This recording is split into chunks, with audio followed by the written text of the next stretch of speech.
thoughtfully composed board is critical to help management navigate future challenges of the institution. It's also critical to have board members that bring diversity of experiences and perspectives to the board.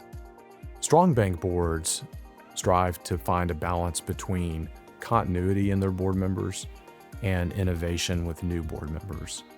That's considered to be a best practice because it preserves the institutional knowledge, which is so valuable, coupled with new directors that bring fresh perspective and innovation.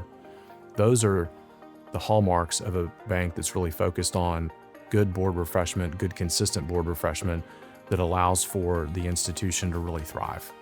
When evaluating a new director to add to your board, the first thing to focus on is, are they bringing the skill sets to the board that you need? And understanding how they're going to fit into the organization and add value. You want to also make sure that they fit culturally. That seems to be an obvious thing to say, but oftentimes you'll find somebody who's got their own agenda, and you want to find somebody who's consistent with the culture of your institution to provide appropriate challenge and not conflict. And then lastly, you need to understand how committed they are and will they commit the time needed in order to fulfill their duties on your board. For larger public banks, the GovNom committee drives that decisioning process.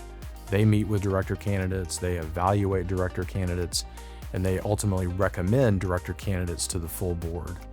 But we often see CEOs being involved in those meetings to meet director candidates, to give those candidates information about the future strategy of the bank, where's the bank been, talk about the culture of the bank, because at that level, board candidates are also evaluating, do they want to join this institution? In smaller privately held banks, the CEOs are typically more intimately involved because they too are an investor alongside the other investors of the private bank and have a vested interest in getting the right board member on to be consistent with where they want to see the company go. When it comes to onboarding and acclimating a new board member, there's several things to consider. Develop a thoughtful plan to get them acclimated to the company. Ideally, they would start at the same time where you have your strategic offsite so that they have an opportunity to build relationships with their fellow directors.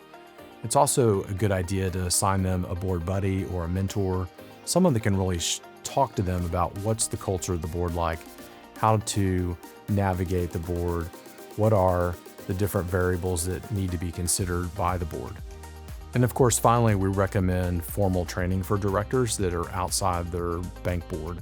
That could be online training, could be in-person training, and oftentimes associations have meetings for training, or even bank graduate schools have director training programs.